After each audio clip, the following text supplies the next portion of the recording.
Kali ini kita akan membahas bagaimana kita bisa menemukan atau mencari sebuah chord tanpa melihat internet ya. Kita langsung aja ke materinya. Nah, kalau di video sebelumnya kan kita mau mengisi sebuah chord progression dengan melodi ya. Misalnya C, kita isi melodinya dengan memulai dari nada ketiga di ketukan pertama. Nah, kalau kamu belum lihat videonya, kamu bisa lihat di video minggu lalu bagaimana kita bisa membuat melodi dari sebuah progresi chord. Nah, materi ini sebenarnya adalah kebalikan dari materi sebelumnya. Kalau minggu sebelumnya kan kita tahu chord progressionnya dulu, kemudian kita mau mengisi melodi. Ibaratnya itu topik tentang improvisasi lah. Nah, di video kali ini kita sudah tahu melodinya, ya, melodinya sudah pakem, yaitu dari sebuah lagu, tapi kita mau mengisi chordnya apa. Nah, seperti itu. Nah, jadi kita akan membahasnya pelan-pelan ya. Nah, tapi sebelum ke lagunya, ada tips dulu yang saya mau kasih tahu. Ketika kita ingin mencari tahu chordnya, kita lebih baik tahu dulu tangga nada apa lagu itu. Nah, tangga nada apa lagu itu kita menggunakan dua senar ini, senar 3 dan senar 4. Oke? Kenapa senar 3 dan senar 4 doang? Karena kita masih pemula. Oke? Jadi kita ambil senar yang tengah-tengah. Ya, nanti kita akan mengambil bentuk A, yaitu bentuk chord A seperti ini. Jadi movable A ya, yang bentuk A-nya bisa di move ya. Ini jadi C di sini, ini D, ini E di sini. Ya. Nah, untuk jari yang tengahnya itu adalah do-nya, oke? Jadi gini, ini bentuk A, jari tengahnya itu adalah do-nya. Jadi kalau di sini C, jari tengah kita adalah do-nya, oke? Kalau di sini D ya, atau gini D ya. Ini kan jari satu sebagai capo, ingat? Kita pernah bahas di Cage. Kalau di Cage System, kalau kamu belum pernah lihat, kamu bisa tonton videonya Cage System. Ya, seperti ini. Kemudian yang tengah itu adalah do-nya. Kalau bentuk E, berarti do-nya di sini. Oke, itu untuk senar 3 ya. Nah, untuk senar 4 kita mengambil form yang E. Ya, form yang E itu juga movable. Ini F. Ya, ingat ini bentuknya tadi ya. Oke. Kemudian jari satu itu berperan sebagai caponya atau penahannya, oke? Ya. Nah, ini juga sama. Jari yang di tengah ya. Dalam hal ini kelingking ya, atau saya buat kayak gini ya, biar jari yang ini itu berperan sebagai do-nya. Oke, kalau dia di sini ini berarti chord G crash, berarti do-nya di sini G crash-nya. Oke, yang tengah ya. Ya, yang tengah yang ini. Tet tet tet, dia di jari manis, tapi dia senar 4, oke? Nanti ini jadi do. Begitu juga kalau di sini. Ini C. Kayaknya kurang stem, ntar saya stem dulu. Oke, udah ke stem. Nah, jadi itu ya tadi kalau bentuknya A gini. Untuk yang tengah ya, bukan jari yang tengah ya, tapi posisi yang di tengah ya, dari bentuk ini ya. Yaitu yang ini untuk ini jadi do-nya. Kalau di sini. Kalau di sini. Oke, untuk bentuk-bentuk tangga nada mayor juga sudah pernah saya buat videonya, kamu juga bisa lihat ya. Kemudian bentuk yang ini bukan jari tengah tapi posisi senar yang di tengah. Oke, jadi yang ini. Ya. Kalau dia di sini, dia di sini. Dan seterusnya dan seterusnya. Itu basicnya ya. Kamu pegang dulu yang dua itu, kita akan mencari tangga nadanya nanti menggunakan dua senar ini, senar 3 dan senar 4, oke? Nah, kemudian kita mencari tangga nada lagu misalnya dari lagu tahun 2000-an ya. Karena saya anak yang lahir tahun 90-an, jadi dengar lagunya tuh lagu-lagu di tahun 2000-an. Misalnya kayak lagu Ari Lasso Cinta Terakhir nih. Nah, kita cari nadanya. Teng teng teng. Nah, kita udah tahu nada itu teng teng teng. Kemudian kita cari di gitar gimana ya bentuknya tadi. Nah, ini kebetulan langsung dapat. Yang dibentuk. Nah, kemudian setelah dapat 3 nada pertama atau 4 atau 5 nada pertama, kemudian kita teruskan menjadi tangga nada.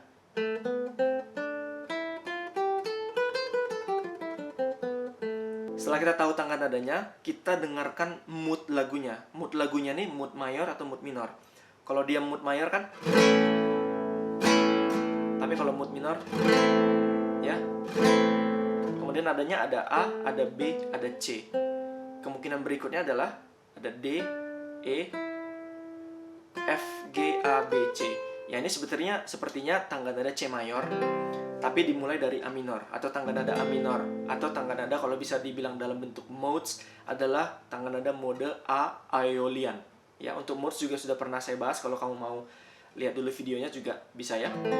Nah, ini A Aeolian, atau sama dengan C Ionian sebenarnya ya. Ya, C Ionian itu sama dengan A Aeolian, teman-teman. Oke? Kalau kamu belum ngerti, kamu bisa komen di bawah ya. Oke, berarti ini sama dengan tangga nada C. Nah, berarti kalau dibentuk C, berarti di sini ya. C. Nah, kalau dia di sini, berarti bikin di sini. Oh, berarti C. Oke, sudah tahu ini tangga nadanya C atau A minor, sama aja. Ya, karena mereka relatif. Kemudian, kita akan mencari chord di tangga nada tersebut, yaitu chord diatonisnya. Berarti kalau C, berikutnya adalah D minor, E minor, F, G, A minor, B diminis, kemudian ke C lagi. Oke?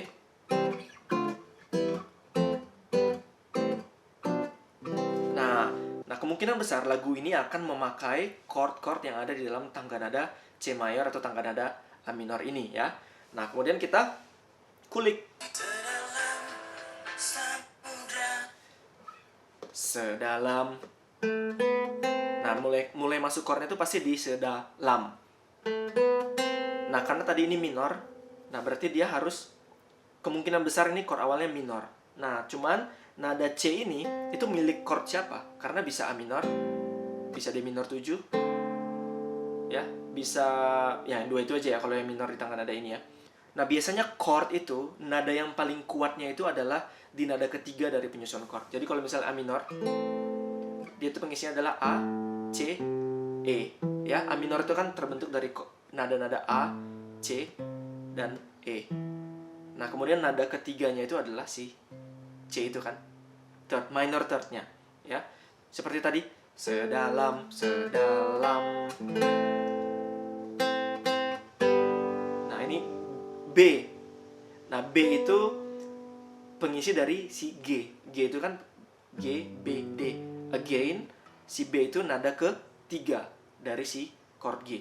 Berarti dia sama-sama chord yang kuat juga tuh. Berarti dia sama-sama not yang kuat. Oke, A minor ya. C itu pengisi dari si A minor, nada ketiganya. Nah, itu G ya. Untuk nadanya adalah B. Ya, mudah-mudahan kamu paham ya sampai sini ya. Berikutnya tuh A. A itu pengisi dari F. Nah, ini chordnya tuh ada dari A ke E. A ke E, tapi dia masih di F. Berarti ini jadi F mayor 7. Oke?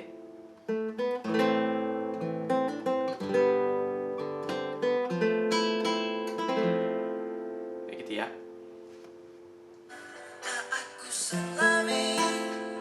Lanjut lagi. A minor.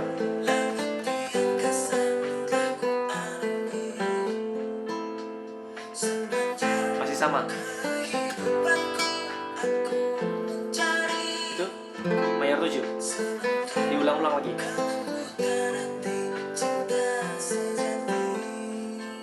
Nah, karena kita sudah familiar dengan notnya, berarti kemungkinan chord itu akan diulang-ulang ya.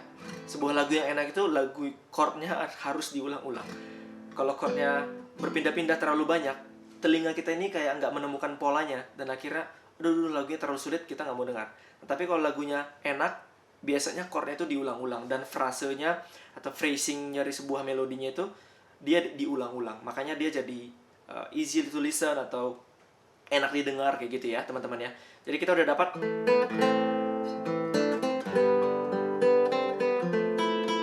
Nah, kemudian berikutnya ini adalah yang O itu pakai chord pinjaman dari tangga nada yang lain ya. Kita dengerin.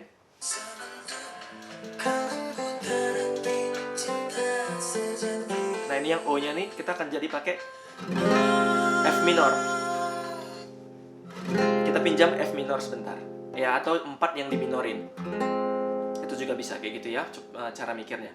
Setelah tahu tadi kita chord family-nya atau keluarga yang ada di dalam tangga nada diatonis itu. Nah, sebenarnya ini juga yang ketiga adalah kita mengenal beberapa progressive chord yang sering. Ya, progressive chord itu apa? Progressive chord itu adalah urutan-urutan perubahan chord dari sebuah lagu. Nah, biasanya lagu-lagu itu sudah memiliki biasanya chord progression yang mengikuti lagu-lagu yang lain seperti itu. Kayak ini ya, C, G, A minor, E minor. Ini kayak lagu canon kan?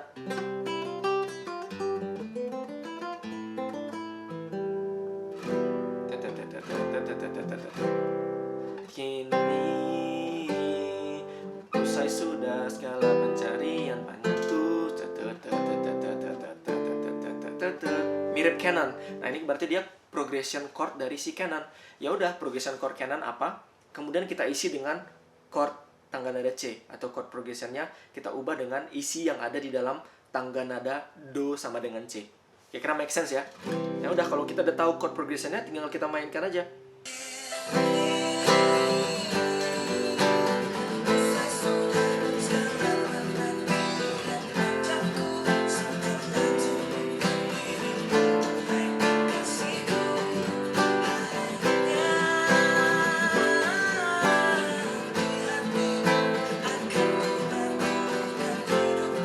Tahan di F, pinjam F minor, balik lagi ke A minor. Motifnya ya.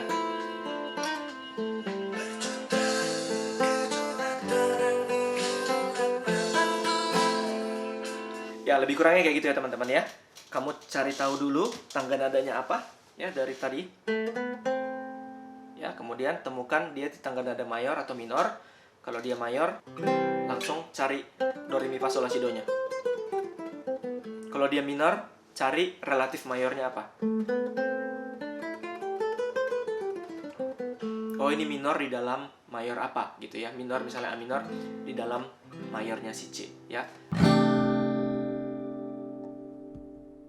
Untuk lagu kedua ini kita akan coba ya cari juga chordnya. Nah, cuman ini chordnya akan pindah-pindah ya. Nah, kalau yang tadi kan dia Ari Lasso lagunya hit nada ketiga ya. Itu C nada ketiga dari A minor, B nada ketiga dari G, A nada ketiga dari F ya. Kini ya, itu juga kini, itu E nada ketiga dari C.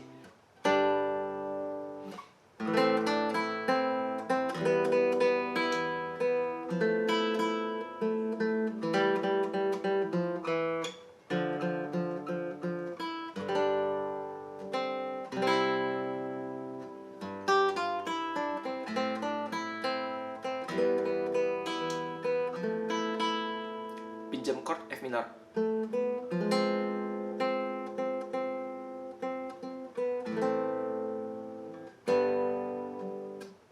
Nah, itu dia pakai nada yang kuat atau nada yang strong ya di dalam sebuah chord ya, nada ketiga biasanya. Nah, untuk yang lagu berikutnya nih, kita akan lihat nuansanya tuh nuansa jazz ya. Lagu kedua dari Tompi, judulnya Menghujam Jantungku. Nuansanya agak-agak jazz gitu ya.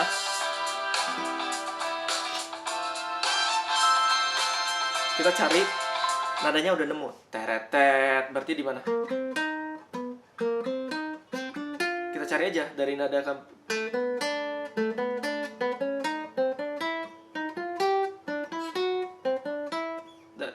dari senar 3 nggak dapat, dari senar 4. Nah, ini dapat nih. Nah, kemudian setelah dapat berarti dia G, A, C. Oke, G, A, C. Kemudian kita cari tangga nada apa yang cocok. Ada G-nya, ada C.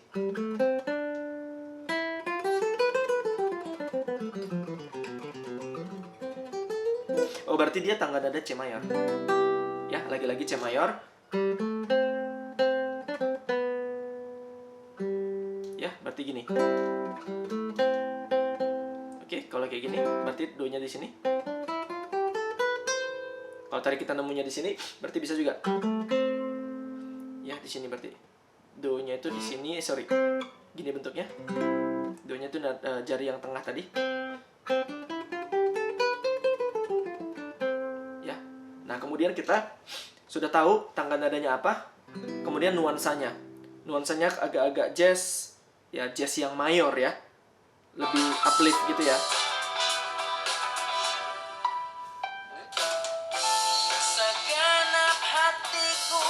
Segenap hatiku. Nah, itu chordnya apa? Kita kan tangga nadanya udah nemu ya. Segenap hatiku. Nah, ini nadanya E. E itu yang pertama pakai strong note. Nah, berarti E itu nada keberapa dari tangga nada C yang dia strong? Ribet ya. E itu nada ketiganya siapa gitulah. Intinya dari tangga nada si C mayor. Nada ketiganya si C mayor itu sendiri. Segenap hatiku. Nah, tapi cocok gak? Segenap hatiku. Segenap hatiku. Gak cocok ya. Nah, kayaknya ini dia bukan C atau C mayor 7. Meskipun dia jazz-jazz tapi bukan C mayor 7. Tapi segenap hatiku. Ingat jazz, progression chord yang paling sering adalah 251. Kemungkinan ini adalah D minor 9. Nah, kalau kita mau pakai strong note ya, berarti nada yang paling kuat dari D minor adalah F. Tapi nggak cocok. Nah, tapi karena ini nuansanya jazz, dia bisa bebas. Nah, biasanya kalau jazz yang strong beat itu kalau nggak 3, 7, nah kemudian di atasnya itu 9, 13. Nah, biasanya 9 juga sering dipakai untuk chord 2 minor. Nah, berarti ini chordnya 2 minornya 2 minor 9 ya. D minor 9.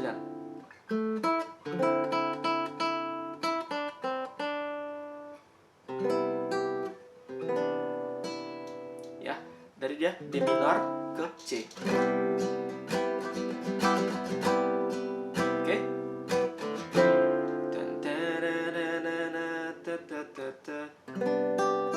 Ya, 251 tapi 5-nya nggak ada dipakai di sini. Oke, kita lanjut lagi ya. Ini E untuk si C. D minor 9.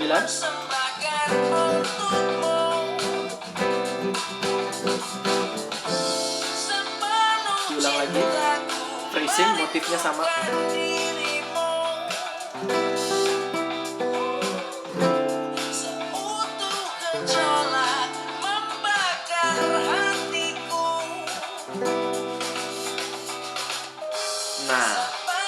Cahaya hadirmu di duniaku.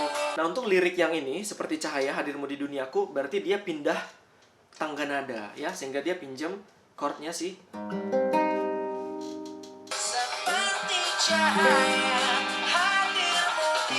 tapi balik lagi ke C. Enak banget ya. Seperti dia ini nadanya, kalau dia tadi ke S. Nah, ini dia nada keempat dari si S, yaitu As. Nah, ini C ini nada ketiganya siapa? Dari tangga nada S. Yang enak itu adalah si As ya. As itu punya susunan As, C, S. Sehingga C itu akan jadi nada ke tiganya atau major third-nya. Tinggal kita isi aja. Isiannya apa?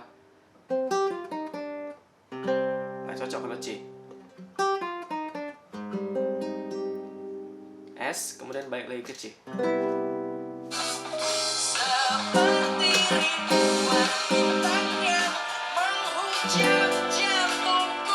Kemudian balik lagi ke G. G ini adalah nada kelima dari C atau dominannya si C. Jadi ingat ada chord progression dan kemudian chord progression ini juga sering, yaitu 5 menuju ke 1. 5 ini kayak mau pancingan untuk kembali lagi ke not satunya atau ke chord satunya ya.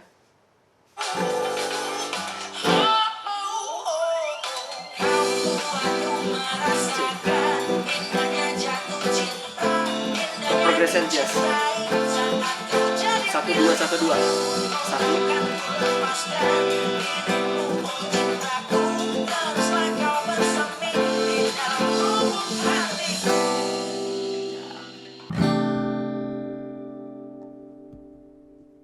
Nah, untuk yang sketching itu sebenarnya Tompi di sini pakai tangga nada pentatonik ya. Tangga nada pentatonik berarti di tangga nada pentatonik si S mayor ataupun C minor, teman-teman.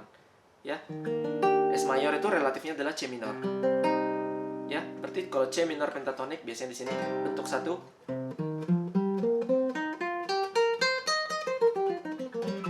Oke, itu bentuk yang pertama. Atau di sini S juga bisa.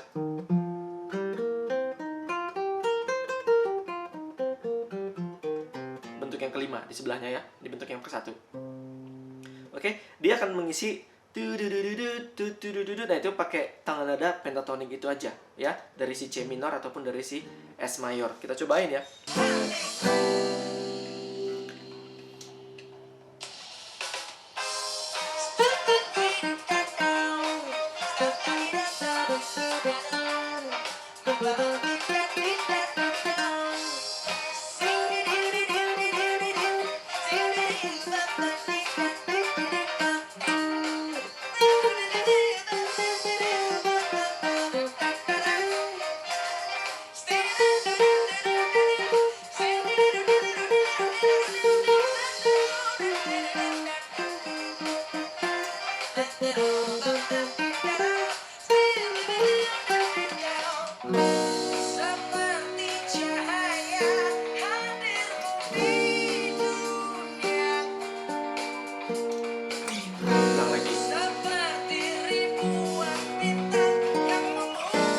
Nada kelima dari S yaitu bass. Chord progressionnya lagi ya. Nah, kemudian di sini dia juga pinjam yaitu flat 6-nya ya, flat 6. Jadi kalau misalnya kalian pernah dengar lagu yang gini.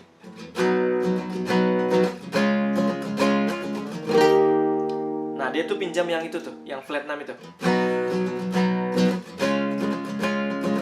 Untuk menuju ke si S. Atau kalau misalnya di Do sama dengan C, flat 6-nya itu adalah si As yang tadi. Ya, karena 6-nya kan A. Flat 6-nya berarti A mol, oke? Itu bisa juga.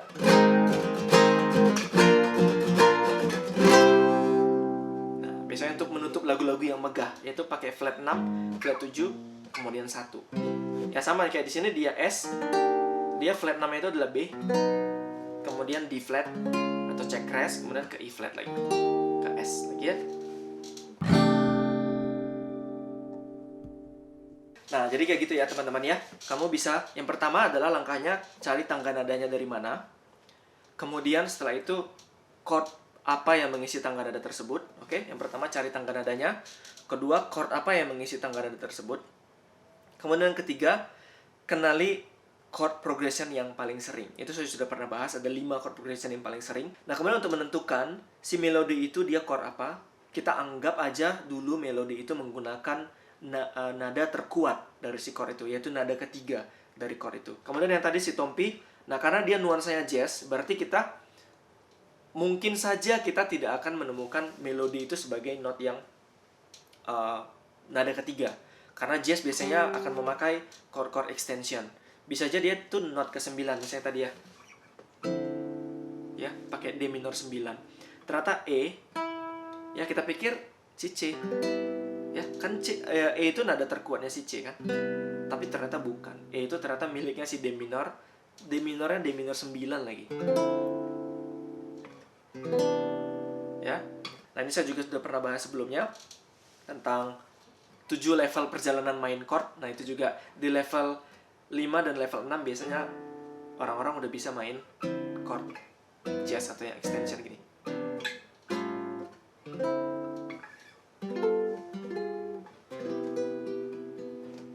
Ya. Sekian video kali ini dan mudah-mudahan membantu kamu yang lagi berusaha mencari chord dari sebuah lagu ya. Semoga kamu bisa dan kamu makin lama makin mahir, tidak perlu lagi mencontek internet untuk melihat chord dari sebuah lagu yang lagi kamu mau kulik. Oke teman-teman, sampai jumpa lagi di video berikutnya.